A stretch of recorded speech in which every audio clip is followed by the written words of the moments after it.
Bom, boa tarde, pessoal. Nessa pandemia, nessa tragédia amazonense aí em Manauara e tudo aí, acho que foi o primeiro alerta grave aí é o que está acontecendo na área da saúde.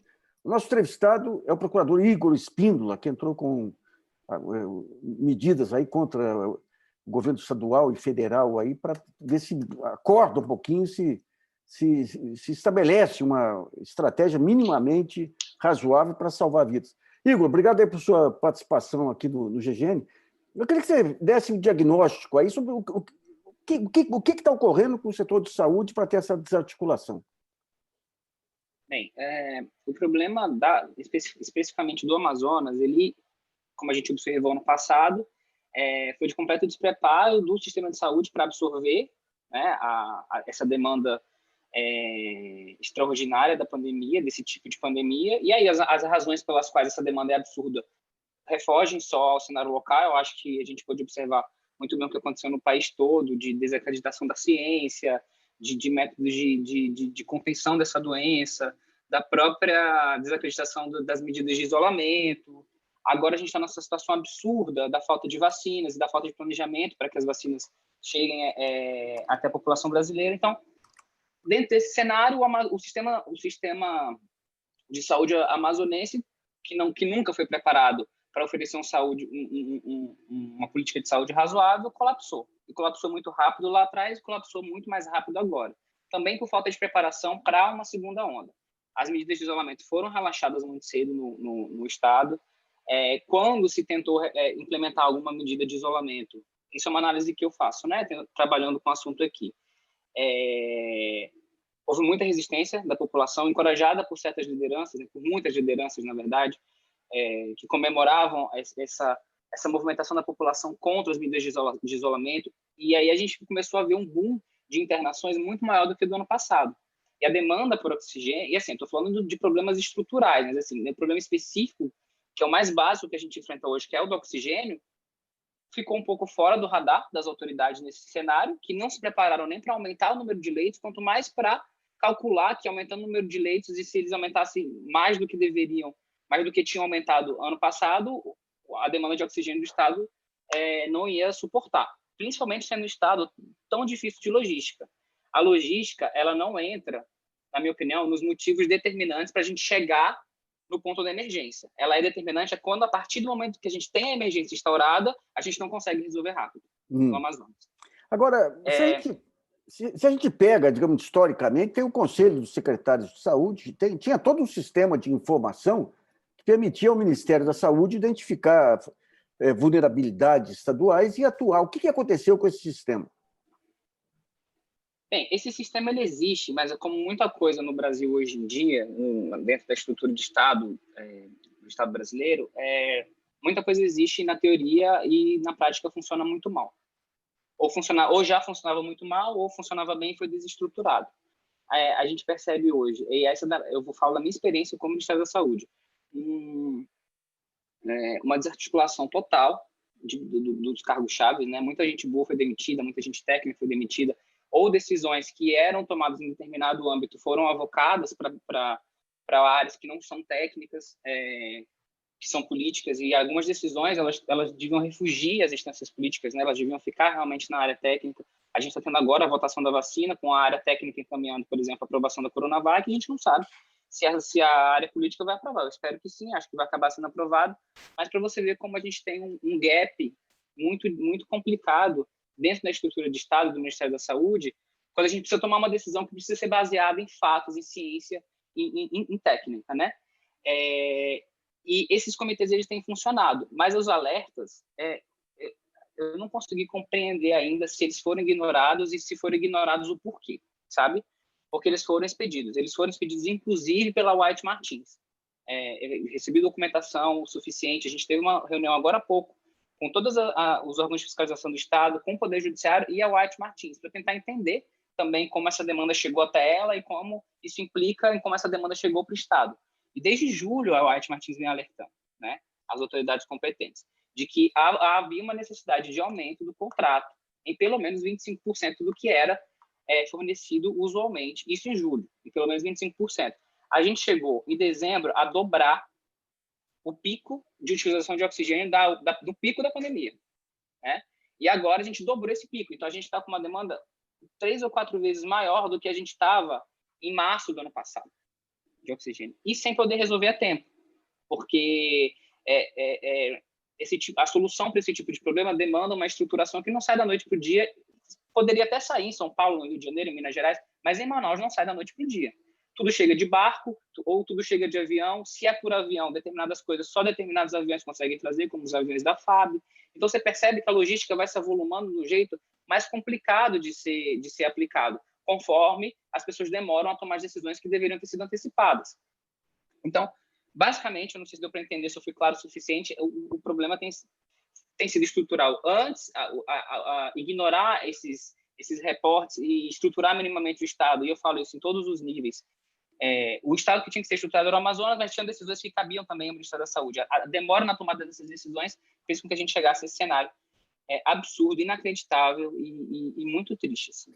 A gente tem essa questão estrutural que você bem descreveu. Agora, nós temos essa questão dessa explosão que, digamos, se tivesse tido uma atuação uma semana antes, já era possível prever.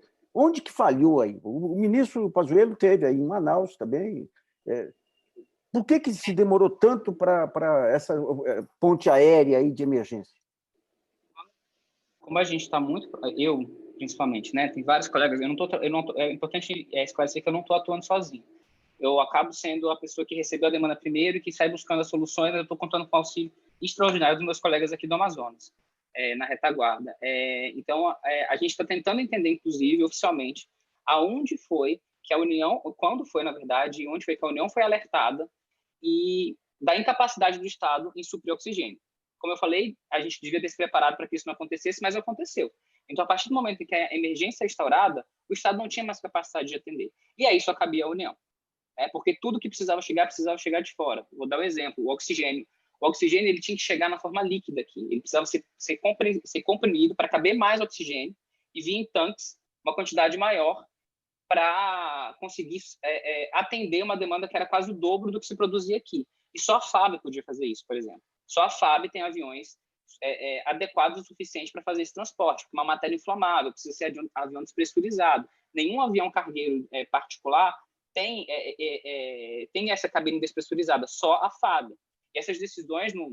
E a FAB tem sido fantástica, assim, sensacional. Não é nem dela que não é nem a ela que eu atribuo, mas a quem tomou essas decisões de logística que atrasaram esse envio. Quando foi de quarta para quinta-feira, o último cargueiro da FAB chegou na quarta. E parou de chegar avião. E não tinha como chegar oxigênio de outra maneira que não fosse via avião. Por alguma razão, alguém decidiu que esses aviões iam parar enquanto eles decidiam o que fazer, porque teve uma reunião à quinta-feira à tarde no gabinete de logística do Ministério da Saúde. E, nesse período de 24 horas, parou de chegar oxigênio e isso foi tempo suficiente para que o oxigênio faltasse e as pessoas morressem sufocadas. Tanto que, a partir do que a gente conseguiu ver nos noticiários, e acho que todo o Brasil viu as pessoas efetivamente asfixiando e sufocando, os aviões voltaram a fazer essa rota. O que foi falado para a gente no dia, inclusive, é que esse avião teria quebrado. E a gente nem sabia quantos aviões eram, porque tinha se informado que seriam só um. E aí a gente ficou perguntando, só existe um avião? Existem 2, existem 3, existem 4? Os aviões apareceram no outro dia, então eles já existiam no dia anterior. Né? Que loucura! Então, a causa imediatíssima para que faltasse oxigênio foi essa. Né? Parou-se de se trazer aviões de fora enquanto se decidiam como iam montar essa logística. Isso não poderia ter sido feito. Se eles não tinham determinado uma logística antes, se as coisas estavam sendo feitas muito no precisa mandar, eles poderiam ter sentado, eles deveriam ter sentado para estabelecer uma logística mais inteligente, inclusive, ou mais programada, mas eles não poderiam ter parado de mandar oxigênio. Quando eles pararam, o oxigênio acabou. Quer dizer, você tem claramente, você tem uma decisão que foi tomada que resultou em um conjunto de mortes. Isso aí já abre uma investigação paralela aí complicada, né? Essa investigação está acontecendo, inclusive, do motivo pelo qual se priorizou algumas coisas, porque o Ministério da Saúde veio aqui, a gente já tinha representantes aqui, ele veio emergencialmente, o próprio Ministro da Saúde veio aqui, deu declarações, determinou medidas que ele considerava que fossem as medidas adequadas para reduzir o número de internação, que foi a questão do tratamento precoce, e ignorou completamente a questão do oxigênio. E aí isso está sendo motivo de investigação, porque medidas foram tomadas. Na cabeça do Ministro da Saúde, apareceu assim, a gente precisa fazer isso para para resolver. Então, ele fez uma escolha de prioridades e escolheu. Por que ele não escolheu focar no oxigênio se ele já tinha sido alertado que a demanda por oxigênio tinha sido expandida assim, a níveis de dobrar, triplicar níveis de consumo que já eram muito altos, inclusive. Uma hipótese é o fato de ter aberto mão de técnicos do setor e os militares que ocuparam o ministério não terem se dado conta do papel fundamental do oxigênio na sobrevivência das pessoas. Uma hipótese. A gente está falando de um ministério, eu acho que o Ministério da Saúde e o Ministério da Educação são dois grandes ministérios, né? Eu acho que são os ministérios de maior orçamento do governo federal. E são ministérios em que tem muito cargos-chave que demandam que pessoas experientes estejam nesses cargos-chave. E eu acho que isso sempre aconteceu. Independente da matiz ideológica do governo que estava em ocasião, essas pessoas nunca foram alteradas. Isso não aconteceu nesse governo. Muita gente foi demitida, trocada. E houve uma militarização muito grande dessas estruturas, né? Técnicas, principalmente. E aí, eu nem digo que é má fé, que é falta de boas intenções, mas muita falta de experiência, assim, também. E de aptidão para lidar. Não é a lógica de funcionamento das Forças Armadas, né?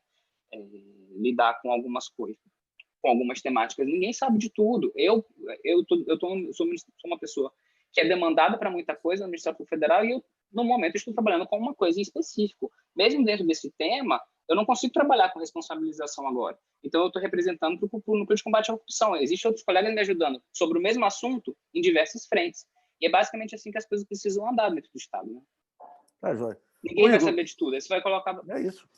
Igor, muito obrigado aqui pela sua entrevista aqui. Parabéns pelo trabalho que vocês fazem parte daquela ala do Ministério Público, que orgulha o Ministério Público e mostra a relevância do Ministério Público para o país aí, viu?